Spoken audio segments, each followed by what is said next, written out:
Hey everyone! In this video, I'm going to show you how to add auto subtitles to your videos in Canva. Let's jump right into it. First, open Canva and go to the Videos section. Click on Create a new video project to get started. Next, go to the Uploads tab and upload the video you want to add subtitles to. Once it's uploaded, drag and drop it onto the timeline. Now, click on the Apps tab in the left sidebar and search for Subtitles. Select the Subtitles app to begin. Next, click the Open button. Make sure your video is selected, then click Start in the Subtitles app. Then, click the Export button. This will analyze your video and generate subtitles automatically.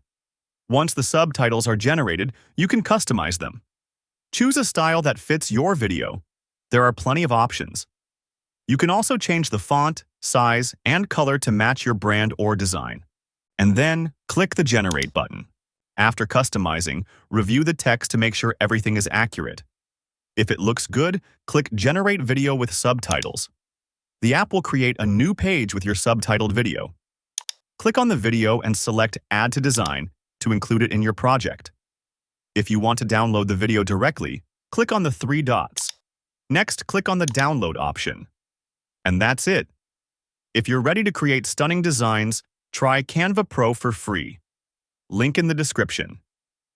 If you find this video helpful, don't forget to subscribe to our channel for more tutorials. Thanks for watching.